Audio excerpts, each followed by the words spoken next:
सिद्धांत के अनुसार केंद्रीय धातु परमाणु और लीगेंड के मध्य उपसहसंयोजक बंध होता है। कल हमने दो उदाहरण पढ़े थे। अब अगला उदाहरण है NiCl4-2। इसमें हमसे प्रश्न पूछा गया कि VBT के अनुसार दिए गए संकुल में संकरण एवं इसकी ज्यामिति बताइए। तो देखिए, मैंने कल आपको एक सारणी बताई थी। उस सारणी के अनुसार यदि किसी यौगिक की किसी उपसहसंयोजक यौगिक में केंद्रीय धातु परमाणु की उपसहसंयोजन संख्या 4 होती है तो संकरण या तो DsP2 होता है या sp3 होता है। कल जो मैंने आपको सारणियां बताई थी उसमें मैंने आपको बताया था कि यदि उपसहसंयोजन संख्या 6 है, केंद्रीय धातु परमाणु की उपसहसंयोजन संख्या 6 है, तो संकरण या तो sp3d2 होगा या d2sp3 होगा। अब उपसहसंयोजन संख्या 6 वाले यौगिक का दो उदाहरण हमने कल पढ़े थे। अब यहाँ देखिए, निकिल से 4 Cl- जुड़े हुए हैं। Cl- एकल तंतुर लीगेंड है, संख्या में 4 है, अर्थात यहाँ उपसहसंयोजन संख्या 4 है। इसका मतलब ये हुआ कि यहाँ इस संकुल में या तो संकरण DsP2 होगा या sp3 होगा। अब साहब एक बात मैंने कल बताई थी कि NH3H2O Cl- ये प्रबल क्षेत्र लीगेंड हैं। इनकी उपस्थिति में उपांतय कोष का D कक्षक संकरण में भाग लेता है।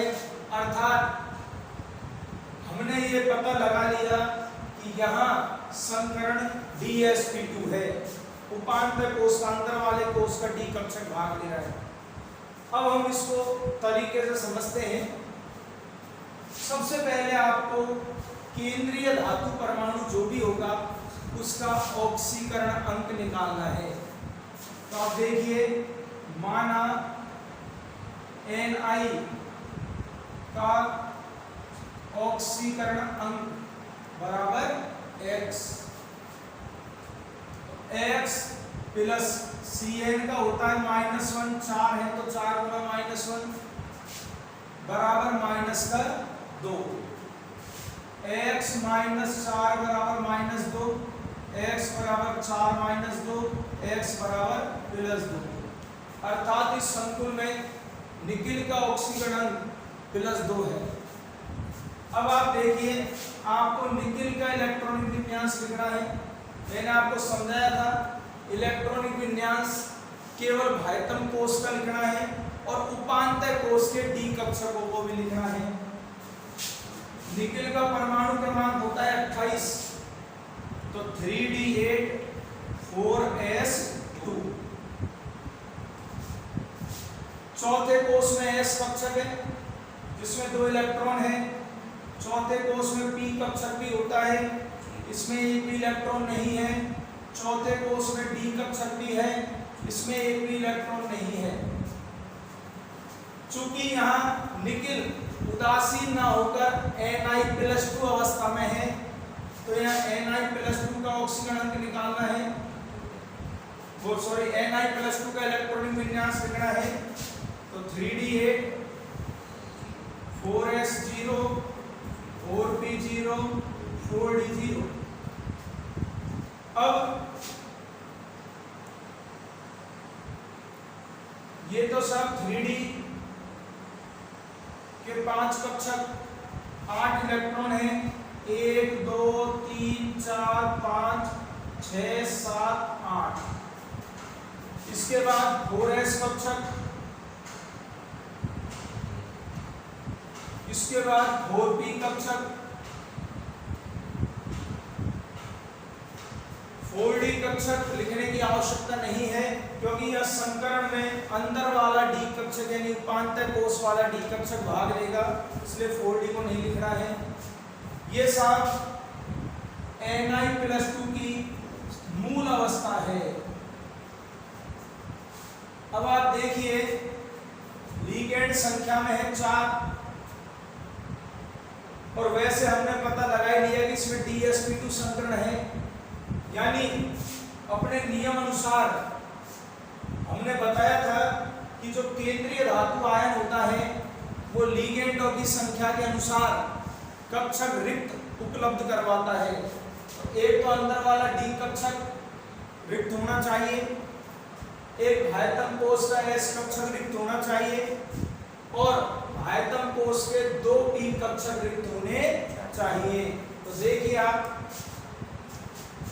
2 P कक्षक रिक्त है, S कक्षक रिक्त है, उपांतर कोश का D कक्षक रिक्त नहीं है, तो क्या होगा Ni+2 में ये जो इलेक्ट्रॉन है ये दूसरे इलेक्ट्रॉन के साथ युग्मित हो जाएगा। स्थिति ये हो जाएगी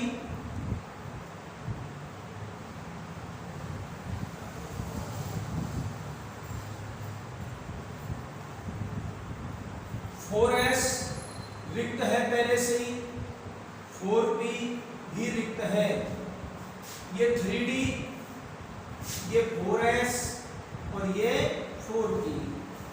ये जो अवस्था है ये उत्तेजित अवस्था कहलाएगी। हमको यहाँ लिखना है उत्तेजित अवस्था। यहाँ जो इलेक्ट्रॉनों का युग्मन हुआ है वो इसलिए हुआ है ताकि एक D कक्षक रिक्त हो जाए। अब क्या होगा, एक D कक्षक उपांतर कोश का जो रिक्त है, भायतम कोश का S कक्षक और भायतम कोश के 2 P कक्षक, तो ये तीर केवल 2 कक्षकों तक ही लेके जाना है। उपांतर कोश का एक D कक्षक, भायतम कोश का एक S कक्षक और भायतम कोश के 2 P कक्षक जो कि रिक्त हैं, ये चारों कक्षक भिन्न भिन्न ऊर्जा के और भिन्न भिन्न ज्यामिति के हैं। भाई D कक्षक द्विडमलाकार है, S कक्षक गोलाकार है, P कक्षक डमलाकार है, तो इनकी ज्यामिति अलग अलग है, ऊर्जा अलग अलग है।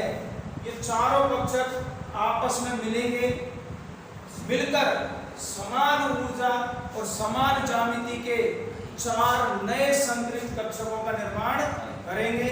यह प्रक्रम संकरण कहलाता है। तो हमें इसके नीचे लिखना है DsP2 संकरण। अब आप देखिए जब इनमें संकरण होगा तो 4 नए संकरित कक्षकों का निर्माण होगा।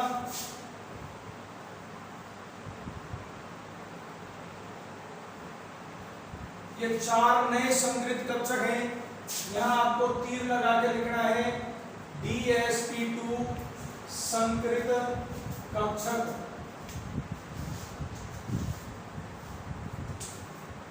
और ये 4 वो कक्षक हैं जिन्होंने संकरण में भाग नहीं लिया।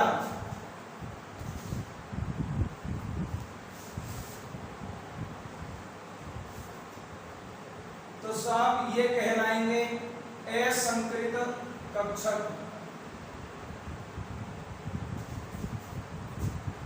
अब ये जो चारों संकरित कक्षक हैं ये Ni+2 के हैं। ये चारों संकरित कक्षक, ये चारों संकरित कक्षक वर्ग समतलीय ज्यामिति में व्यवस्थित हो जाएंगे। मैं बताता हूं आपको, वैसे हमें पेपर में ऐसे हल नहीं करना है परंतु आपको समझाने के लिए बता रहा हूं। ये Ni+2, इसके ये 4 संकरित कक्षक एक वर्ग के 4 कोनों पर व्यवस्थित हो गए। एक ही तल में है इसलिए हमने बोल दिया वर्ग समतलीय। तो ये चारों संकरित कक्षक वर्ग समतलीय व्यवस्था में ज्यामिति में व्यवस्थित हो गए। अब लिगेंड है Cl-। तो जो Cl- है इसमें कार्बन के पास और नाइट्रोजन के पास एकाकी इलेक्ट्रॉन युग्म है। केंद्रीय धातु परमाणु है उस ओर कार्बन है, अर्थात यह कार्बन Na+2 के साथ उपसहसंयोजक बंध का निर्माण कर रहा है। तो क्या होगा, ये जो कार्बन के एकाकी इलेक्ट्रॉन युग्म है,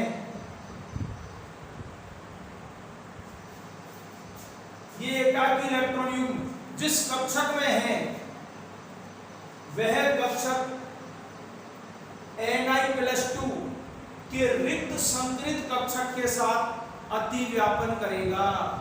मैंने कल आपको समझाया था कि लीगेंड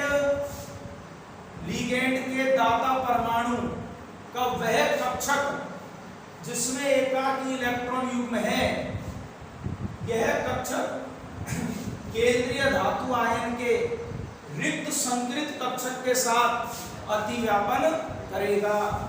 तो ये कक्षक इसके साथ अतिव्यापन करेगा,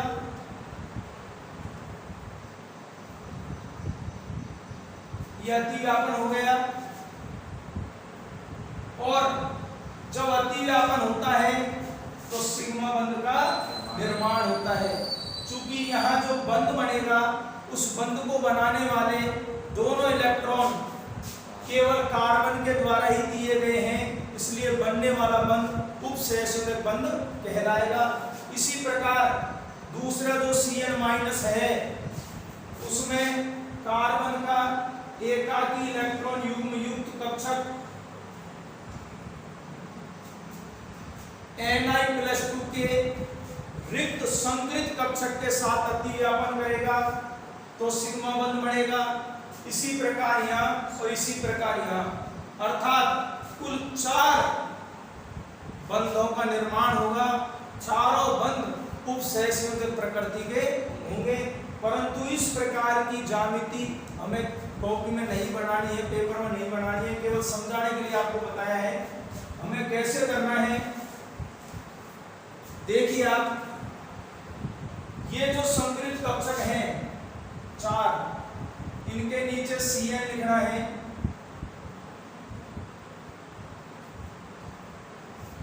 कार्बन के ऊपर एकाकी इलेक्ट्रॉन युग्म दर्शाना है। नाइट्रोजन के ऊपर भी होते हैं।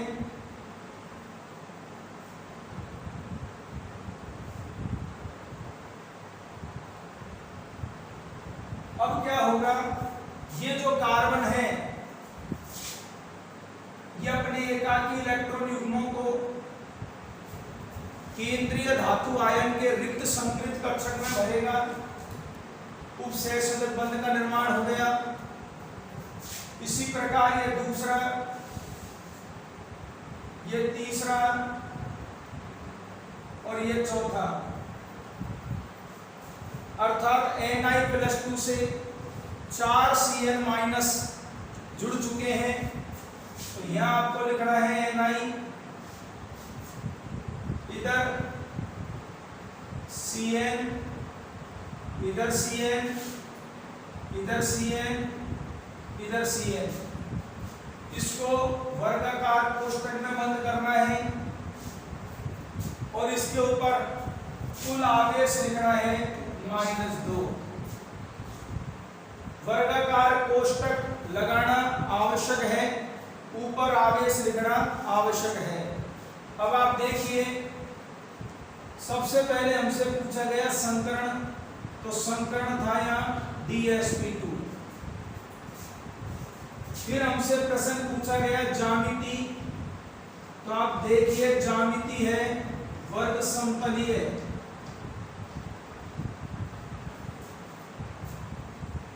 इसके बाद आप देखिए असंकरित कक्षक और संकरित कक्षक, इन दोनों में एक भी एकाकी इलेक्ट्रॉन एक भी अयुग्मित इलेक्ट्रॉन, अकेला इलेक्ट्रॉन उपस्थित नहीं है और अयुग्मित इलेक्ट्रॉन उपस्थित नहीं है। इसलिए इस संकुल की चुंबकीय प्रकृति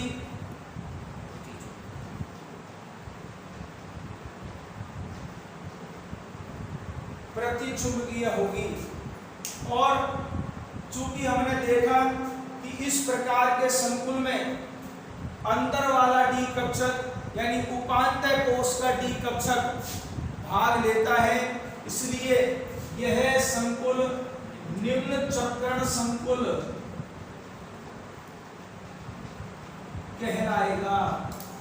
ये पूरा 2 नंबर का मैटर है जो हमसे पेपर में पूछा जाता है।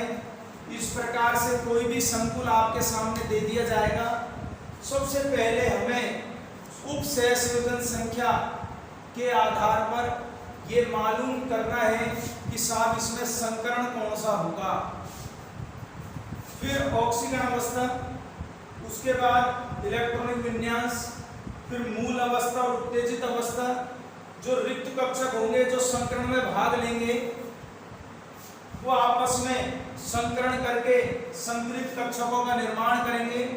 उन संकृत कक्षकों के साथ लिगैंड के एकाकी इलेक्ट्रॉन युग्म युक्त कक्षक अतिव्यापन करेंगे और सिग्मा बंध का उपसहसंयोजक बंध का निर्माण होगा। ये एक उदाहरण था। इसके बाद बीबीटी का एक लास्ट उदाहरण और है, उसके बाद हम पढ़ेंगे क्रिस्टल क्षेत्र सिद्धांत। देखिए अगला उदाहरण है NiCl4-2। यहाँ उपसहसंयोजक संख्या वही 4 है। मैंने बताया था कि जब उपसहसंयोजक संख्या 4 होती है तो DsP2 या sp3 संकरण होगा।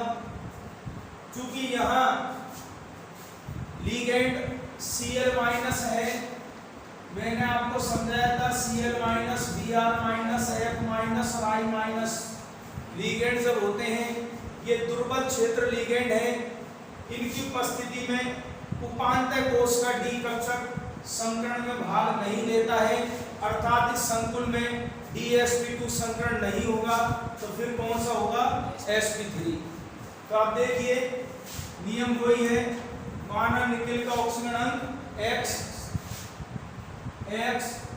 Cl का होता है -1, X -4 बराबर -2, X बराबर 4 - 2, X बराबर +2।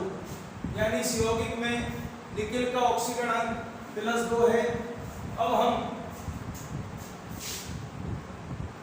निकेल का इलेक्ट्रॉनिक विन्यास लिखेंगे 3d8 4s2 4p0 4d0। चूंकि यहाँ निकेल +2 ऑक्सीजन अवस्था में है तो Na+2 का इलेक्ट्रॉनिक विन्यास 3d8 4s0 4p0 4d0। 3d8 ये 3d कक्षक 5 कक्षक हैं, 8 इलेक्ट्रॉन हैं। इसके बाद 4s, इसके बाद 4p। 4d कक्षक बनाने की आवश्यकता नहीं है क्योंकि संकरण sp3 होगा। भायतम कोष का एक s और 3 p कक्षक संकरण में भाग लेंगे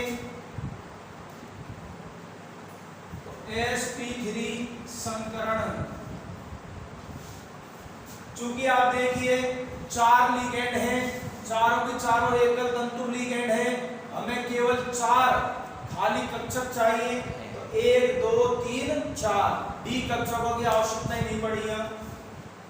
तो ये चारों संकरित कक्षक यहाँ आपको लिखना है sp3 संकरित कक्षक। और ये 3d के वो 5 कक्षक हैं जिन्होंने संकरण में भाग नहीं लिया, इन्हें कहेंगे असंकरित कक्षक।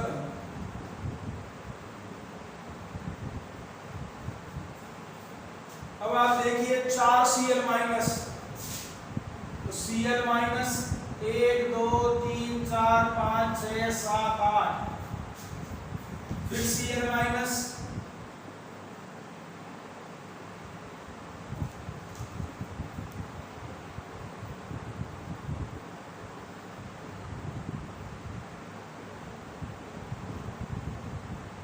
क्लोरीन के भायतम कोष में 7 इलेक्ट्रॉन होते हैं, चूंकि इसके ऊपर माइनस है तो इलेक्ट्रॉन हो गए 8। अब क्या होगा, ये जो Cl माइनस है इसका एकाकी इलेक्ट्रॉन युग्म युक्त कक्षक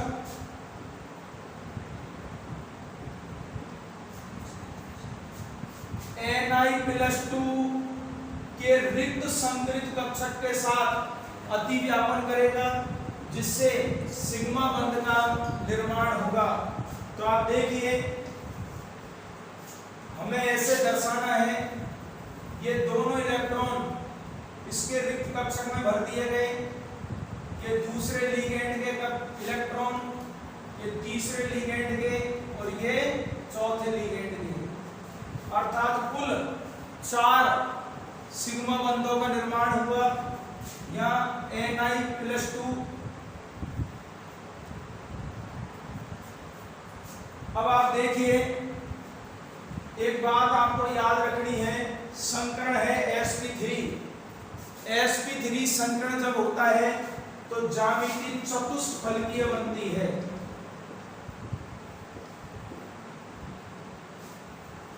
तो चतुष्फलकीय में क्या होगा, ये तो Ni+2, इसके ऊपर मैं +2 आवेश नहीं लिख रहा हूं क्योंकि मैं वर्गाकार कोष्टक लगा के बाहर कुल आवेश लिखूंगा। ये एक ही तल में 3 लिगेंड जुड़े हुए हैं, Cl-, Cl-, Cl- और एक Cl- ऐसे है। तो इसको यहां छोटा सा डंडा लगा के Cl-, ये ज्यामिति चतुष्फलकीय ज्यामिति कहलाएगी। ये जो Cl- है ये इसी तल में ना होकर इस प्रकार है, इसको वर्गाकार कोष्टक में बंद कर दिया और इसके ऊपर कुल आवेश लिख दिया -2। तो आप देखिए, ज्यामिति तो हो गई चतुष्फलकीय, संकरण हो गया sp3, 2 अयुग्मित इलेक्ट्रॉन उपस्थित है, इसलिए इसकी प्रकृति हो गई अनुचुंबकीय। और चूंकि इस संकरण में अंदर वाला डी कक्षक भाग नहीं ले रहा है, इसलिए यह उच्च चक्रण संकुल कहलाएगा। प्यारे विद्यार्थियों, संयोजकता बंध सिद्धांत यह कहता है कि केंद्रीय धातु आयन के पास रिक्त कक्षक होते हैं, अगर नहीं है तो लिगेंडों की संख्या के अनुसार केंद्रीय धातु आयन रिक्त कक्षक उपलब्ध करवाता है। वो कक्षक आपस में संकरण करके संकरित कक्षकों का निर्माण करते हैं, और केंद्रीय धातु आयन के जो संकरित कक्षक हैं वो लिगेंड के एकाकी इलेक्ट्रॉन युग्म युक्त कक्षकों से अतिव्यापन करके सिग्मा बंध का निर्माण करते हैं। चूंकि ये जो सिग्मा बंध बनता है इसमें दोनों ही इलेक्ट्रॉन लिगेंड के दाता परमाणु द्वारा दिए जाते हैं, यानी एक ही परमाणु द्वारा दिए जाते हैं, इसलिए इस बंध को उपसहसंयोजक बंध कहते हैं। तो VBT के अनुसार केंद्रीय धातु आयन और लिगेंड के मध्य उपसहसंयोजक बंध उपस्थित होता है। दूसरी बात, VBT ये भी बताता है कि संकरण और ज्यामिति किस प्रकार की है, और जो मुख्य बात है VBT ये भी बताता है कि जो संकुल है वो अनुचुंबकीय है या प्रतिचुंबकीय। परंतु VBT का एक दोष भी है, प्रयोगों द्वारा ये निर्धारित हुआ कि जो संकुल यौगिक होते हैं वो रंगीन होते हैं। संकुल यौगिक जो होते हैं वो रंगीन होते हैं, परंतु आपने देखा कि VBT ने यह नहीं बताया कि संकुल यौगिक रंगीन क्यों होते हैं। ये VBT का दोष है।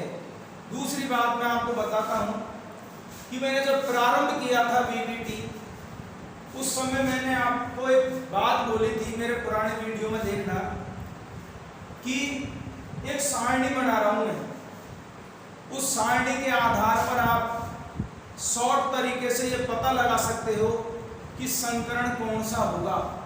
ये जो सारणी मैंने आपको बताई है, ये VBT ने नहीं बताई, ये तो हमारा प्रश्न हल करने का एक तरीका है। तो VBT इस बात को भी नहीं बताती है कि दिए गए संकुल में संकरण कौन सा होगा। ये तो हम सारणी के आधार पर पहले पूर्वानुमान लगा रहे हैं, और वो सारणी केवल एक अन्य सिद्धांतों के द्वारा बताई गई है, VBT में नहीं है। तो ये भी VBT का एक दोष है। इसके बाद मैंने एक बात और बोली थी, आपको याद हो कि साहब Cn-NH3 ये प्रबल लिगेंड है, तो अंदर वाला D कक्षक संकरण में भाग लेगा। Cl, Br, F-I- ये दुर्बल लिगेंड है, भार वाला D कक्षक संकरण में भाग लेगा। ये बात भी VBT नहीं बताती है। ये तो हम केवल प्रश्न को हल करने के लिए इसको बता रहे हैं। तो ये तीसरी कमी है VBT की। VBT लिगेंड के बारे में भी जानकारी नहीं देती है कि लिगेंड प्रबल क्षेत्र लिगेंड है या दुर्बल क्षेत्र लिगेंड। इन कमियों को देखते हुए और इन कमियों को दूर करने के लिए एक दूसरा सिद्धांत आता है, उसका नाम है CFT, crystal field theory, crystal क्षेत्र सिद्धांत। देखिए अगला जो सिद्धांत है वो है क्रिस्टल क्षेत्र सिद्धांत, CFT।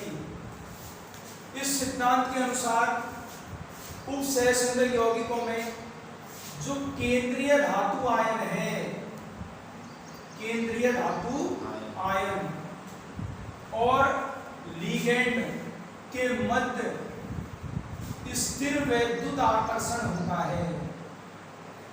स्थिर वैद्युत आकर्षण, जैसे VBT ने क्या बताया कि केंद्रीय धातु आयन और लिगेंड के मध्य उपसहसंघ बंध है। VBT ने यह बताया कि केंद्रीय धातु आयन और लिगेंड के मध्य उपसहसंघ बंध है, परंतु CFT ये कहता है कि केंद्रीय धातु आयन और लिगेंड के मध्य स्थिर वैद्युत आकर्षण बल है। केंद्रीय धातु आयन और लिगेंड के मध्य स्थिर वैद्युत आकर्षण है। अब साहब अगर लिगेंड मान लो उदासीन है, जैसे हमने क्या पढ़ा है साहब, स्थिर वैद्युत आकर्षण जो होता है वो प्लस और माइनस के बीच होता है। अब आप कहोगे कि सर लिगेंड तो NH3 है, ये तो उदासीन है, तो इसके और इसके मध्य स्थिर वैद्युत आकर्षण कैसा हो गया? तो लिगेंड NH3 उदासीन है, परंतु आप देखिए NH3 में नाइट्रोजन की विद्युत ऋणता हाइड्रोजन से ज्यादा है, तो बंध के इलेक्ट्रॉन नाइट्रोजन की ओर आ गए, तो आंशिक ध्रुवणता उत्पन्न हुई कि नहीं हुई, यानी प्लस माइनस आ गया। तो हो सकता है इसका ऋणावेशित, जो आंशिक ऋणावेशित नाइट्रोजन है और केंद्रीय धातु आयन जो धनावेशित है, उनके मध्य कौन सा आकर्षण हो गया? स्थिर वैद्युत आकर्षण। तो CFT के अनुसार केंद्रीय धातु आयन और लिगेंड के मध्य स्थिर वैद्युत आकर्षण होता है। दूसरी बात CFT ने बताई कि जब केंद्रीय धातु आयन स्वतंत्र होता है, यानी जब लिगेंड से जुड़ा हुआ नहीं होता है, उस समय जो D कक्षक हैं, उपांतर कोश के D कक्षक जो हैं केंद्रीय धातु आयन के, वो सब समभ्रंश होते हैं। समभ्रंश यानी समान ऊर्जा के। इन पांचों D कक्षकों की ऊर्जा समान है। कब तक समान है? जब तक ये केंद्रीय धातु आयन स्वतंत्र है, लिगेंड से जुड़ा हुआ नहीं है।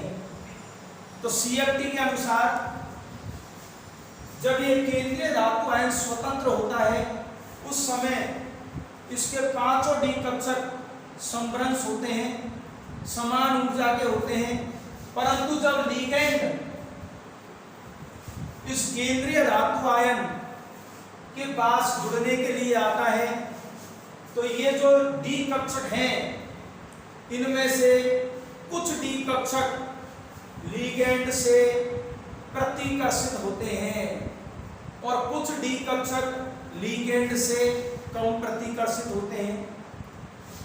तो ये पांचों डी कक्षकों में से कुछ डी कक्षक लिगैंड से ज्यादा प्रतिकर्षित होते हैं और कुछ डी कक्षक ऐसे हैं जो लिगैंड से कम प्रतिकर्षित होते हैं।